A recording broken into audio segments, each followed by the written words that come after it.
What's up, goodies? Welcome back to your girl channel and to my kitchen how to cook.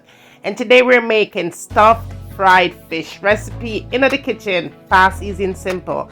Make sure you subscribe, goodie, if you have not already, and turn on your post notifications so you won't miss any of the uploads. And for all I'm returning goodie, on a don't know some love on a ready for cook. Let's cook. Look what prayer can do. Hypocrite and bad mind must flow. The same mouth will cheer for you, and the same one them would turn round and boo. Yeah, prayer me I use and win. Prayer me I use and win. Okay, goodie, let's jump right into it. Now we have our fish here, and we're going to go ahead and season really simple. Now what we're adding here is some salt for flavor, and then we'll add some black pepper to it. Now in addition to that, I did go in and decide to put some fish seasoning to it, and I'm using the Ocherius fish seasoning, but there's others that you could choose from, that's for sure. Now what you want to do though is make sure that when you get done rubbing your seasoning on top of the fish, you want to flip it on the other side and do step number 1 to step number 2. That makes sense, yeah.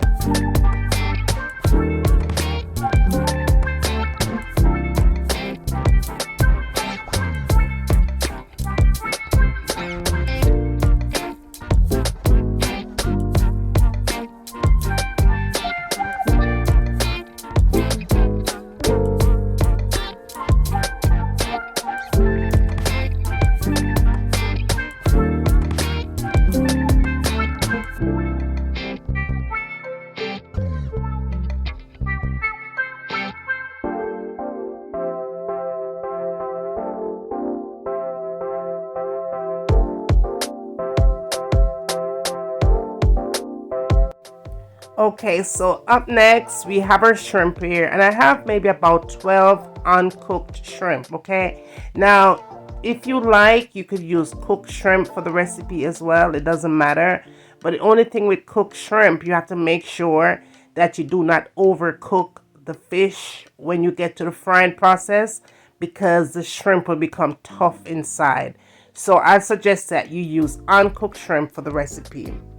Now what I did here is just dice the shrimp up really small, like actually like threading it out as small as you could get it. If you have a little bit of chunks here and there, that is fine, but be sure to get it as refined as you possibly can. Then the next thing you want to do is go ahead and put it into your container, and we are going to season our shrimp here and add the other ingredients for the recipe. Now I have some oregano and some basil here. You could use this is fresh that I'm using. You could use dry if that's what you have. You could use oregano, whatever you have. Just make sure you have some greenery to put in it. All right, and of course you're going to go ahead and dice them as fine as you can, and if they're not perfectly tiny and fine and all chopped up, that's okay, because this is going to be our stuffing for our fish. Okay, now a friendly reminder, if you're here and you're watching me cooking this awesomeness of fish recipe here, please do not hesitate, y'all, to give the video a thumbs up. All right, the more thumbs up I get, the more I feel excited for the more videos. Okay, so if you want to see me bring more recipes, especially at Christmas come, go ahead and give the video a thumbs up for me. All right, I know YouTube is playing crazy games with y'all notification, but just go ahead and thumbs up. All right, now that we had our greenery in, we're going to add some sour cream. I'm adding about 2 tablespoons here, and then we're going to add some cream cheese. I'm using the whipped one here simply because it's more kind of fluffier. So I'm going to add that same thing, about 2 tablespoons of that into it as well.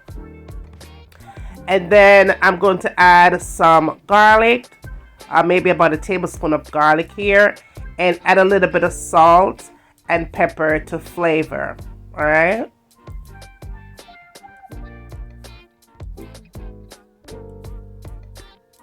Then I added about a teaspoon of white vinegar and some cheese, maybe about 1/4 cup of cheese, right? Add whatever you want, make it more cheesier. And all you have to do is just combine the mixture. And a trick to this, the stuffing, y'all, you don't want it to be runny. Don't allow it to be runny, because if it's runny, once you put it in the fryer, it's going to just fall apart. All the filling is going to come out if it is runny. So make sure that everything is holding. If you once you put your whip and your cream cheese in, your sour cream and your cream cheese in, and if it's not holding, go ahead and add some more cheese to it, or add some more of the greenery, parsley, oregano, whatever, just to be sure that everything is holding just like it is right here. Okay, you don't want it to run. Do not make it. If it's running, you did something wrong. Just make sure that it's holding nice and firm like we have here. This is perfect for a sandwich, right? All right, moving right along. Here we are adding 1 cup of all-purpose flour. And then what I'm doing here is adding some fish fry. Now, if you don't have this, go ahead and use a cup of cornmeal, okay, to it. So that would be a cup of flour to a cup of cornmeal. But I prefer to use this because it gives it a more added extra flavor, okay? So we're adding that here, add it into the flour. Then up next, we're going to add some panko beans here. And I did add maybe about, I'd say maybe 3 tablespoons of that to it. And then added some salt and a little bit of black pepper for flavor.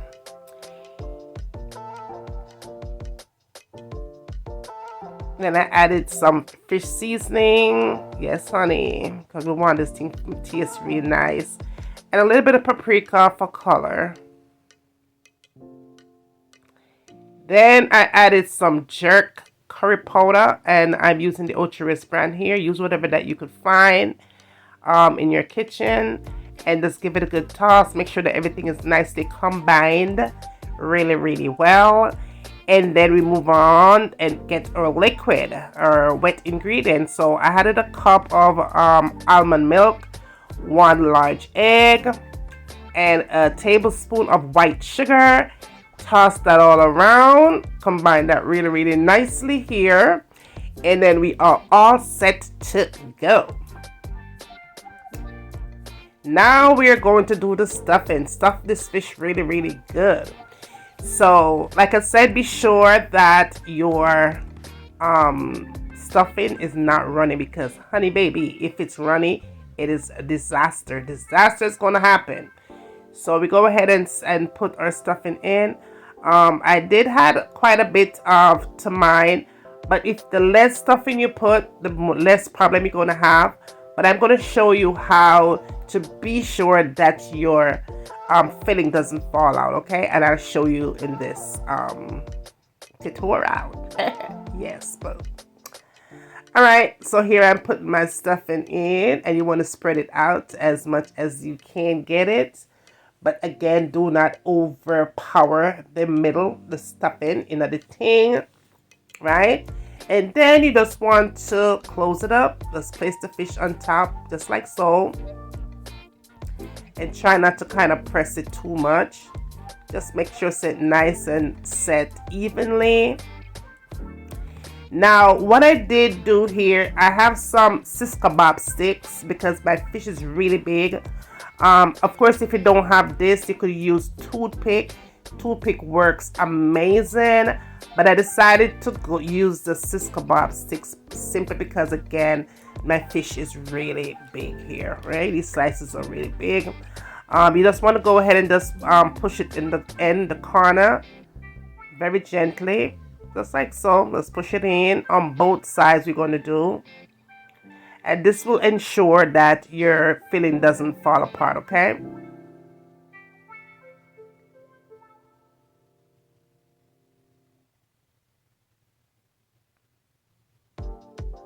And let's repeat the other side. I broke mine right here, and again, you could use toothpick if that's what you have, and just seal both end of your fish, right? And again, goodie, if you're not subscribed yet, oh yeah, wait pan, go ahead and subscribe and turn on your post notifications so you won't miss any of them good uploads, yeah, right? Okay, so now that everything is nice and perfect, as you can see here, and I'll lift it up and show you that our stuffing is all holding in the middle. That's how you want to have it.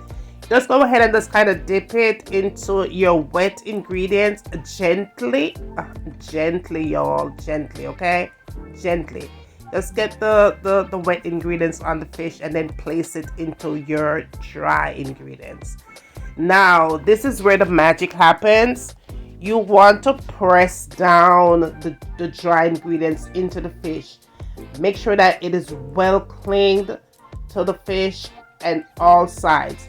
Now, especially the side where you know might open up once you dip it into the deep fryer, or if you're planning on doing it on stovetop like I'll be doing today, you'd make sure that you get that dry ingredients covered on all 4 corners of your fish, okay? Perfect. Take your time with it. Do not rush it. Just make sure that it's nicely coated here.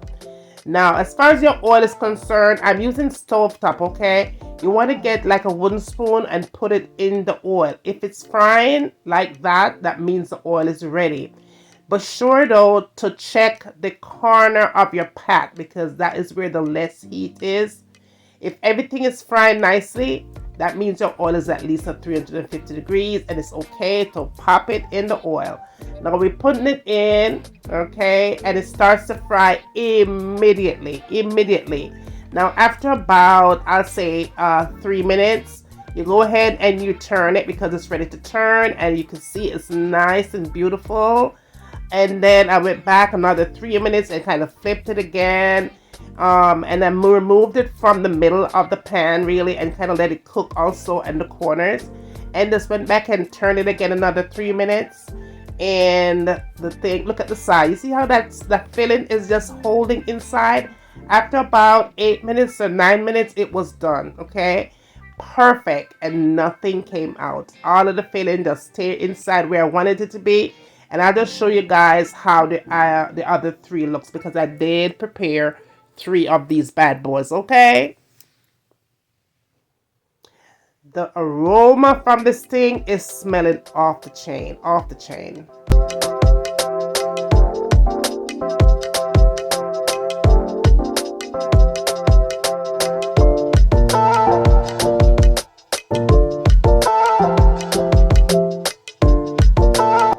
Alright, so that is all done, and it's nice and crispy, and of course it's going to be nice and juicy on the inside, right? And when we are finished, I put this on a plate and it was amazing. I did make a little bit of green string beans here and kind of decorated with a roast tomato, put a little bit of parsley here and there, and it was done. It was nice and juicy on the inside. The cheese was just perfect. It wasn't too much, it was just right, nice and cheesy. And honey, that was it. Please don't forget to like, share, and subscribe. Tell a friend, bring them, come and send them, come, I'm waiting. And when you get done doing that, tell them what you want to see me cook next time in the kitchen. And remember, as always, from my kitchen to your kitchen, enjoy!